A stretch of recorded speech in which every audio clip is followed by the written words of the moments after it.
Hi, in life, whether it is personal or professional, you need to plan things.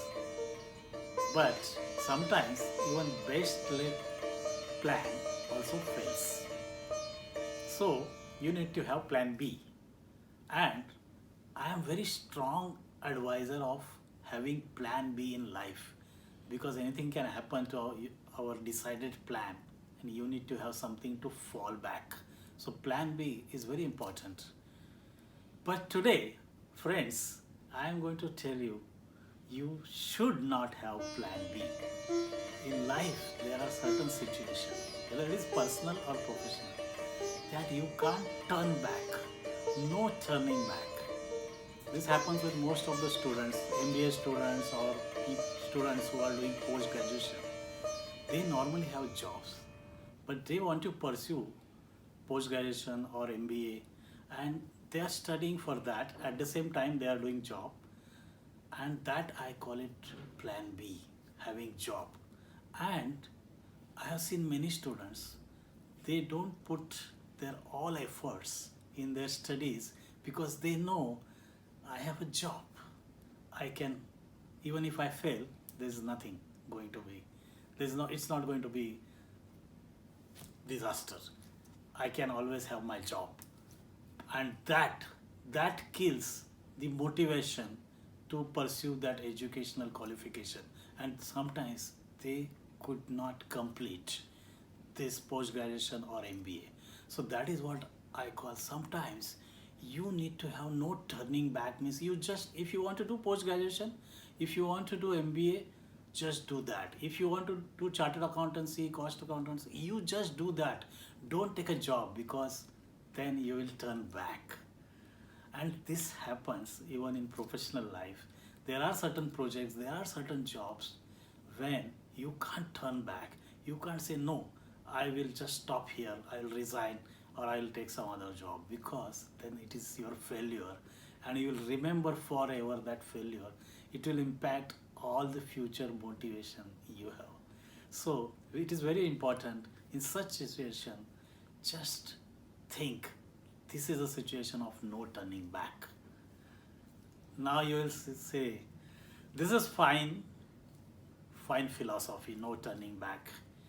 But what are the things that should motivate in this situation? So I want to tell you two stories. First story is about Tanaji and Sinhagad Fort. And you all know the story, so I am not going into the details. But they, with the help of ropes, they climbed on the fort and the battle started. And in the battle, unfortunately, Tanaji got killed. And that was the point. The soldier thought, now, if we stay here, we are going to be dead. So let us turn back. And they started running to the place from where they climbed. That place, the second in command, Shelar Mama, who is popularly called as Shelar Mama, is a maternal uncle of Tanaji. He was standing there and he said, soldiers, I have cut the ropes. There is no turning back. You have to go back and fight the battle.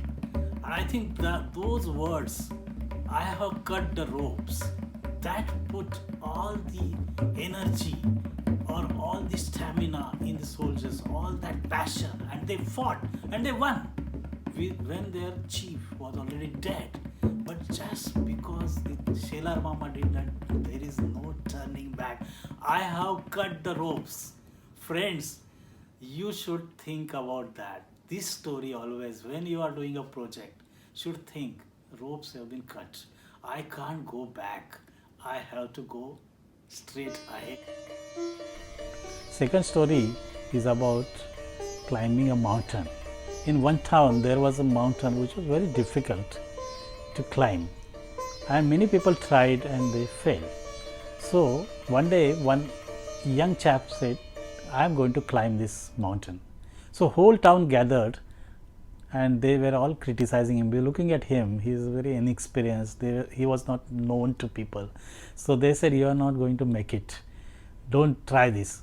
He didn't hear anything and he just started climbing.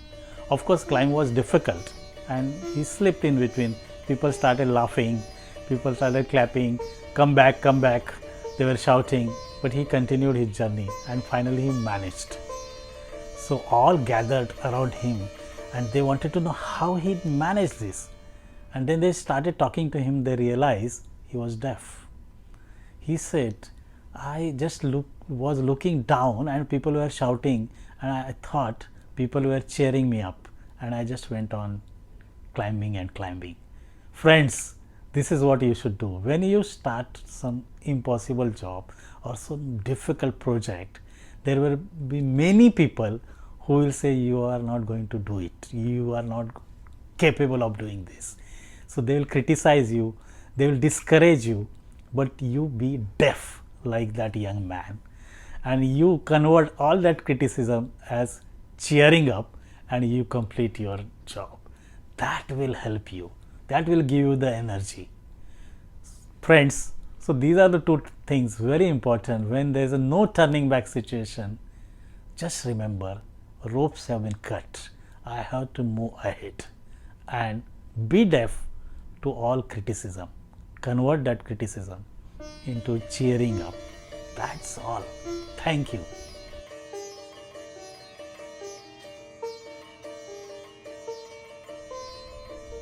If you like this video, please like, subscribe and share and also comment. Thank you.